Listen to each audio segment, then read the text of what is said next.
Psaume 118, strophe 21. Donne la paix, Seigneur, à ceux qui gardent ta parole.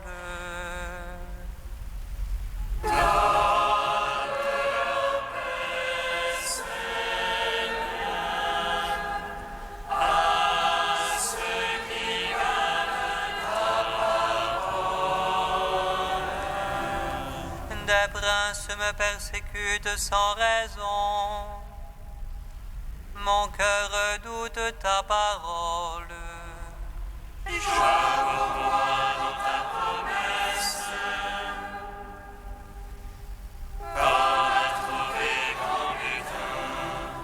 Le mensonge, je le hais, je l'exècre.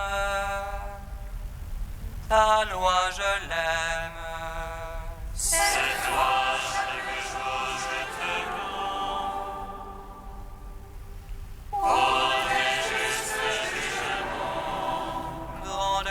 Pour ceux qui aiment ta loi, pour eux rien n'est scandale.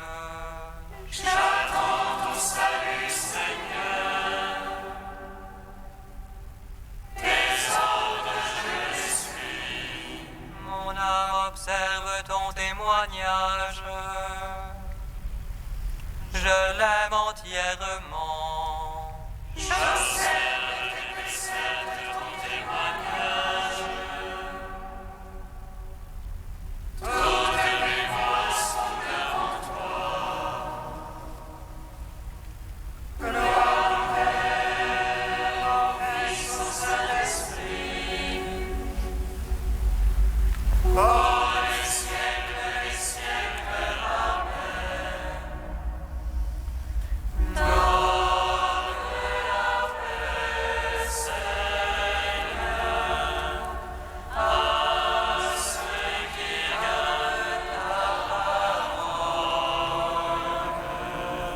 Psaume 120. Seigneur, tu as sauvé mon âme de la mort. Je marche en ta présence sur la terre des vivants. Seigneur, tu as sauvé mon âme de la mort.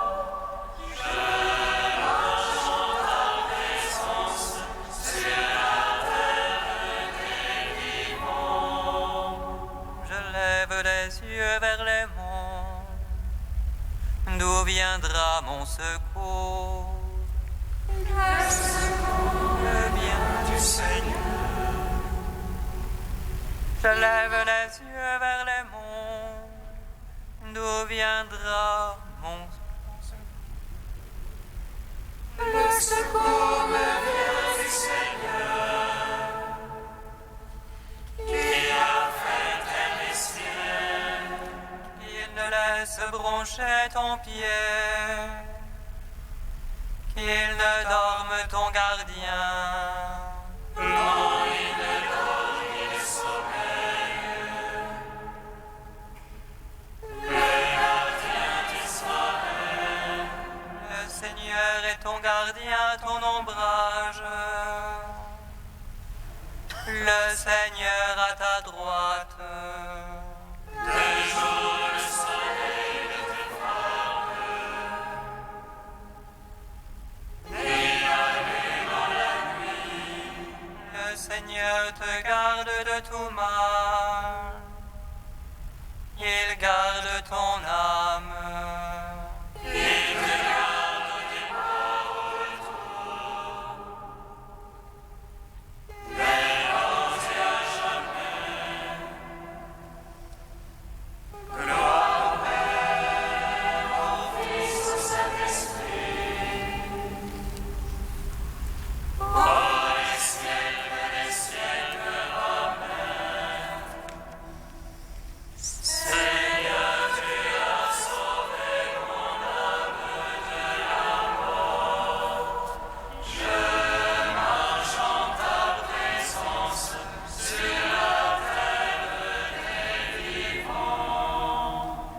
Psaume 125. Quand le Seigneur amena nos captifs, nous étions comme en rêve. Notre bouche s'emplit de rire, et nos lèvres de chansons. Et l'on disait chez les païens merveille, que fit pour eux le Seigneur. Merveille que fit pour vous le Seigneur. Nous étions dans la joie. Ramène, Seigneur, nos captifs, comme un torrent au désert. Laisse-le qui sème dans les larmes. Moissonne en chantant. On s'en va en pleurant. On porte la semence. On s'en vient en chantant. On rapporte les germes. Gloire au Père, au Fils, au Saint-Esprit. Pour les siècles des siècles. Amen. Seigneur, tu as sauvé mon âme de la mort. Je marche en ta présence sur la terre des vivants. Cantique d'Isaïe, page 278. Que se réjouisse désert et terre aride, qu'exulte et fleurisse la steppe, qu'elle porte fleurs comme jonquille, qu'elle exulte et crie de joie.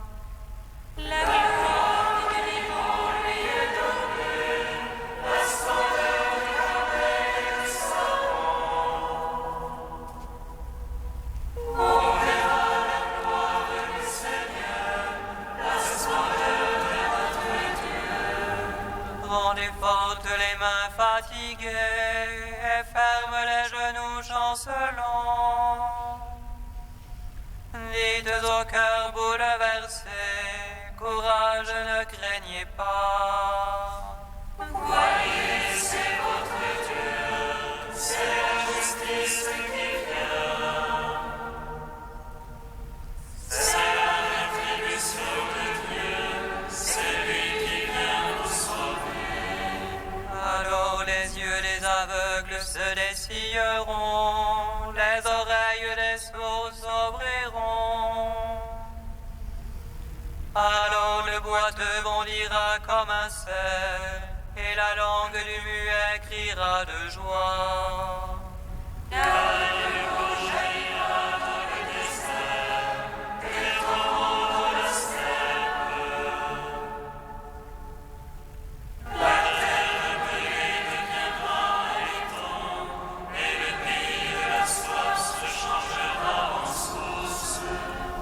Il y aura là une route pure qu'on appellera la voie sacrée. Aucun impur n'y passera, les insensés n'y erreront pas. Il y aura plus de lions, aucune bête féroce pour la parcourir. Les achetés y marcheront, et libérés du Seigneur reviendront. Ils arriveront à Sion hurlant de joie. Un bonheur éternel transfigurera leur visage. Allégresse et joie les accompagneront. Douleur et plainte auront pris fin.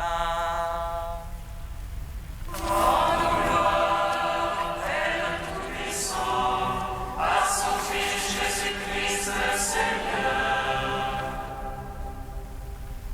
À l'Esprit qui habite en nos cœurs, pour les siècles des siècles. Amen.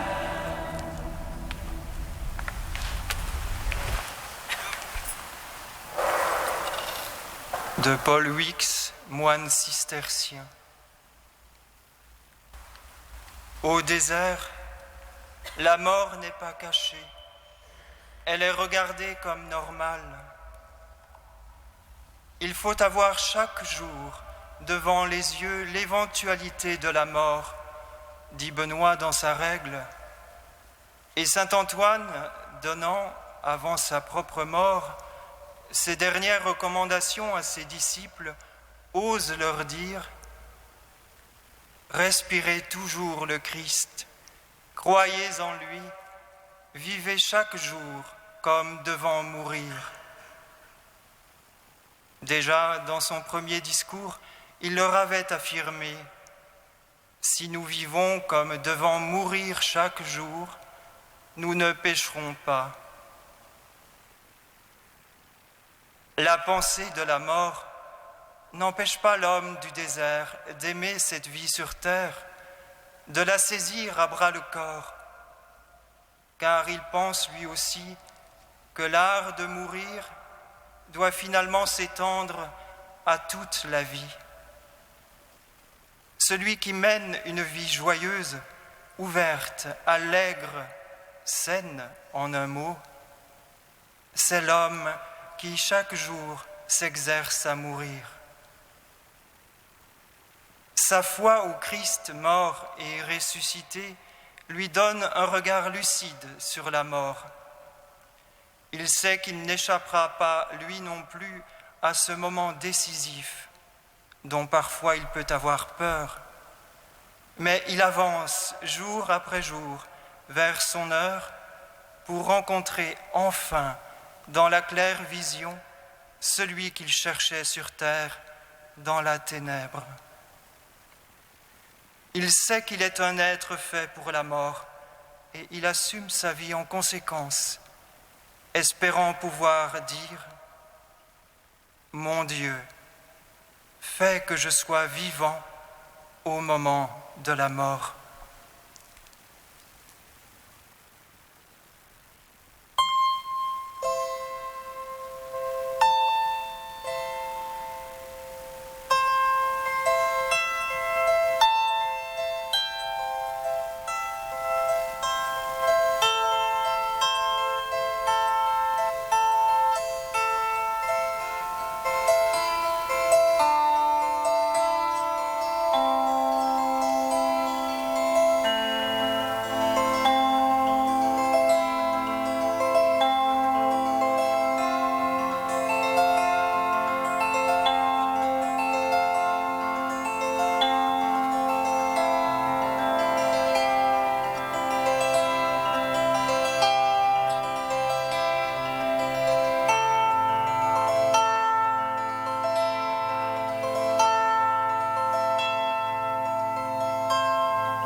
Jésus-Christ est Seigneur, à la gloire du Père.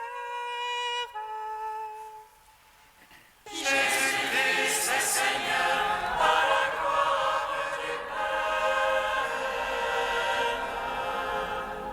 Jésus sommes vos serviteurs à cause de Jésus. Jésus-Christ est Seigneur, à la gloire du Père.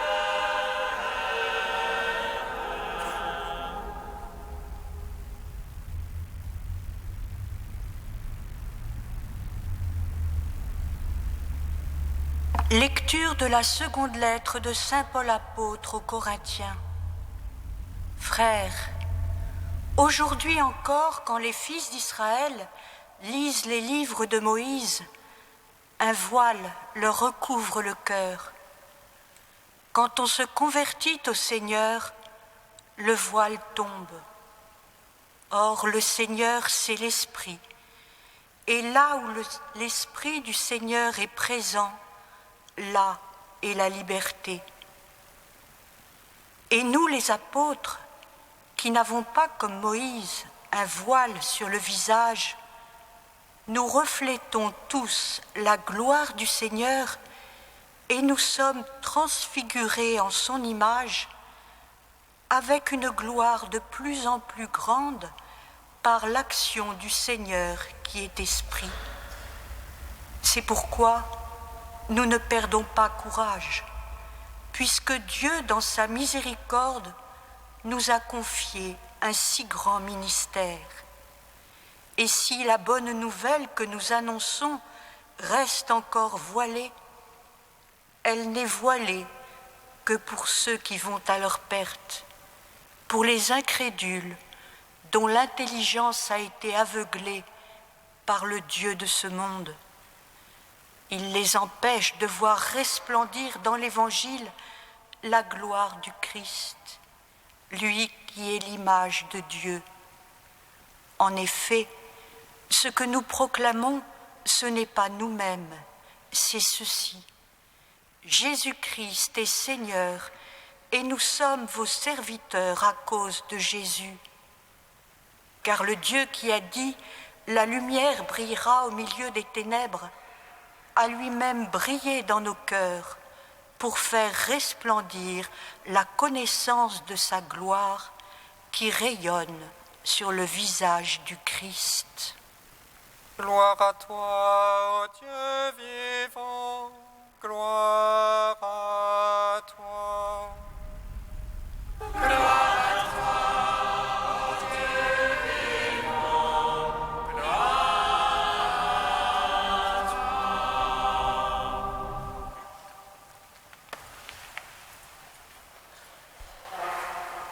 Ce texte, frères et sœurs, que nous venons d'entendre, nous l'avons choisi parce que notre frère Pierre-Marie affectionnait tout particulièrement ce texte de l'Écriture. Il le reprenait souvent dans ses homélies, il le commentait dans ses cours, il nous le recitait dans les entretiens personnels. Ce passage de la deuxième épître de saint Paul aux Corinthiens, en quelques versets, est un tracé de sainteté pour tout chrétien. Il l'est peut-être tout particulièrement pour ceux qui ont choisi d'embrasser la vie monastique. Nous tous, qui le visage découvert, réfléchissons comme un miroir la gloire du Seigneur, nous sommes transformés en cette même image, allant de gloire en gloire, de par le Seigneur qui est Esprit. La vie chrétienne, la vie monastique, est une illumination progressive.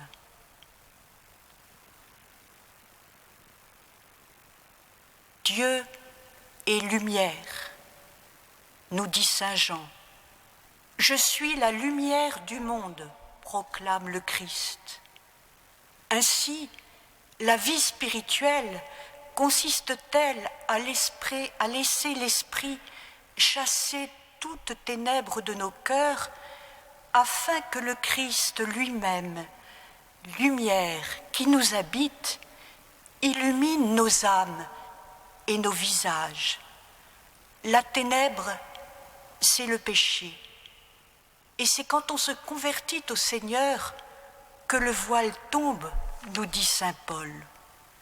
Notre vie est donc une sanctification en cours, une purification progressive, un chemin de lumière. Écoutons, frère Pierre-Marie, dans notre livre de vie, qui dit à chacun maintenant. Laisse l'esprit rétablir en toi peu à peu l'harmonie première. Laisse le feu de Dieu brûler en toi tout ce qui encombre l'or pur. Laisse l'eau du côté du Christ laver ta robe et tes péchés. Ton œuvre essentielle consiste à laisser transparaître la beauté spirituelle de la création transfigurée par l'Esprit Saint. La vie chrétienne, la vie monastique est illumination progressive, mais cette lumière qui est Dieu lui-même en nous est ordre de mission. Le chrétien, le moine, se doit d'être prédication, rayonnement évangélique, tout simplement par la lumière qu'il diffuse sur le monde en espérance. Oui, vous êtes la lumière du monde, nous a dit Jésus, et c'est ce que reprend saint Paul dans ce passage. Dieu est celui qui a resplendi dans nos cœurs pour faire briller la connaissance de la gloire de Dieu qui est sur la face du Christ. Ce n'est pas nous que nous prêchons, mais le Christ Jésus Seigneur.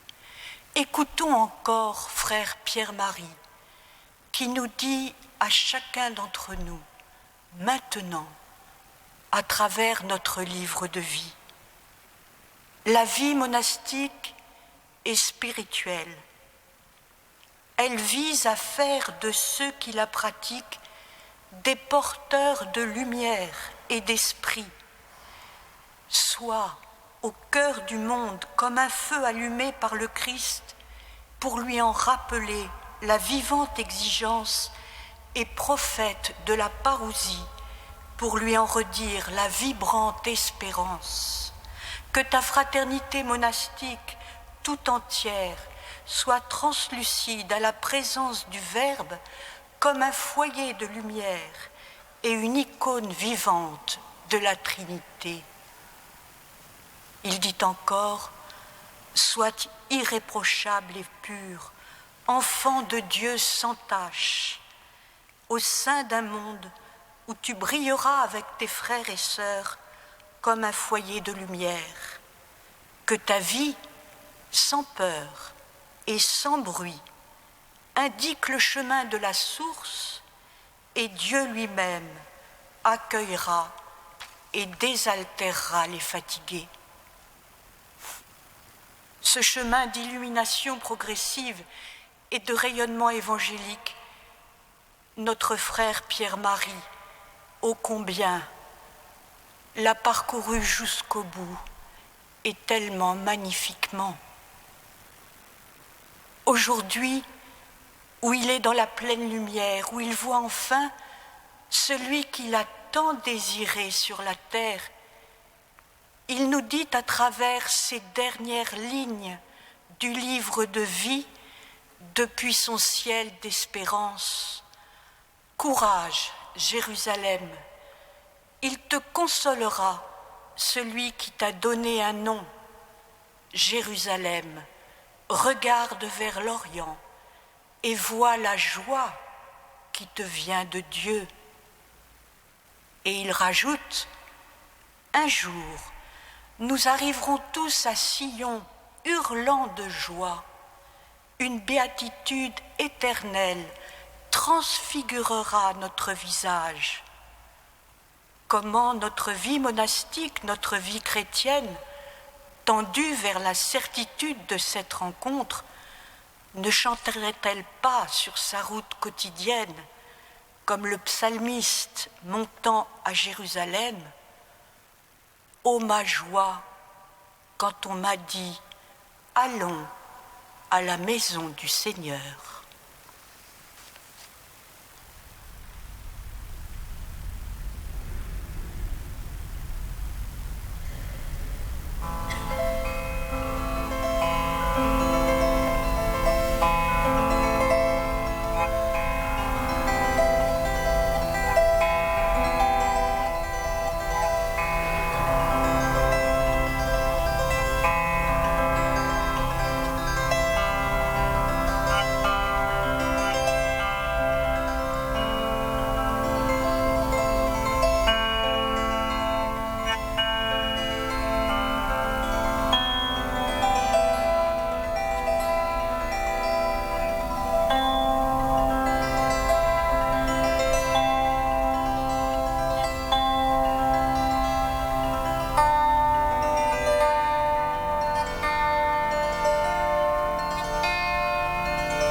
Pour le ministère accompli par notre pape Benoît XVI. Donne-lui la joie et la paix de l'humble serviteur.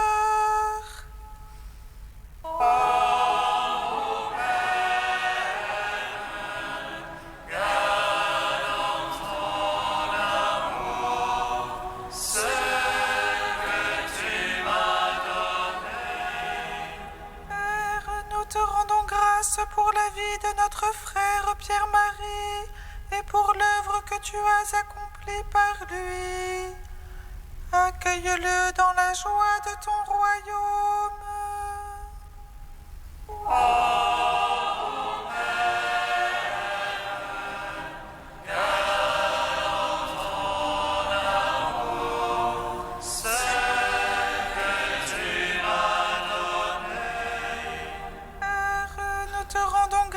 Pour la présence de toute notre famille de Jérusalem en séjour. Comble-nous de ta foi, de ton espérance et de ta charité.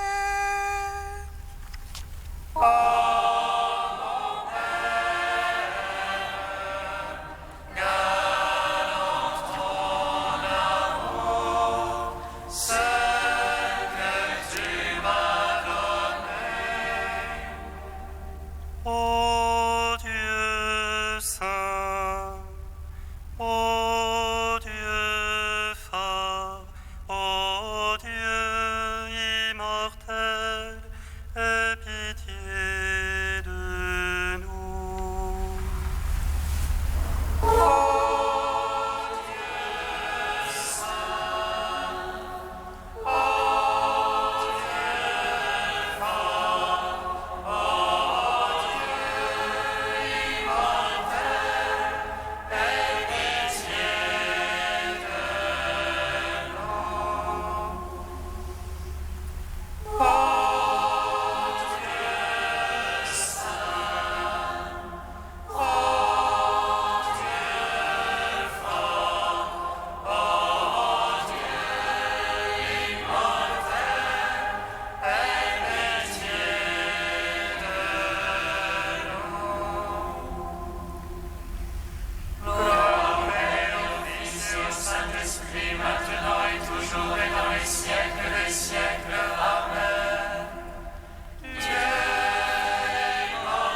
avons appris du Sauveur et selon son commandement, nous osons dire: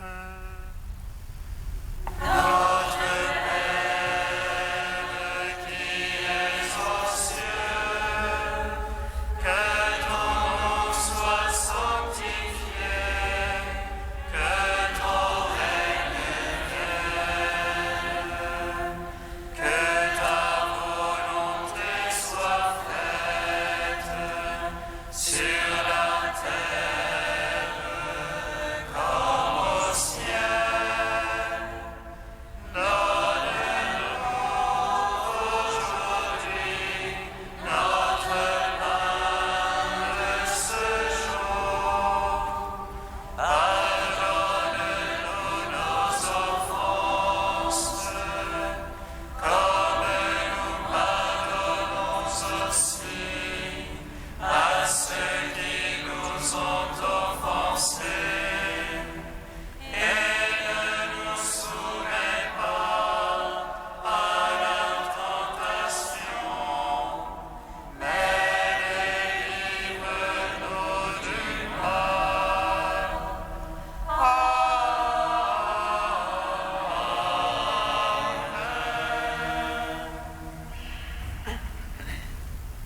Nous te recommandons, Seigneur, ton serviteur, frère Pierre-Marie, que tu avais choisi parmi les hommes pour qu'il soit prêtre à la manière des apôtres.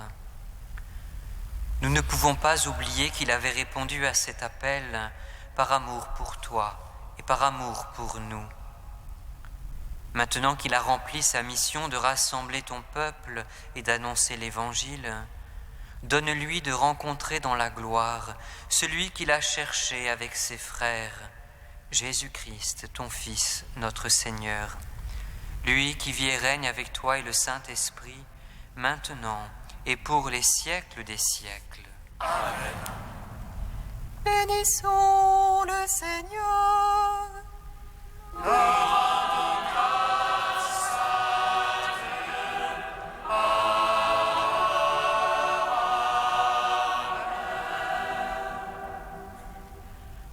L'ange annonça à Marie qu'elle serait la mère du Sauveur. L'Esprit Saint, réjouis-toi, Marie, pleine de grâce, le Seigneur est avec toi.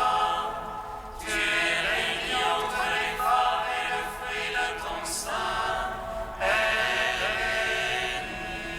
Voici la servante du Seigneur. Qu'elle soit faite selon ta parole. Réjouis-toi, Marie, pleine de grâce, le Seigneur est avec toi. Tu es bénie entre les femmes et le fruit de ton sein est béni. Et le Verbe s'est fait chair.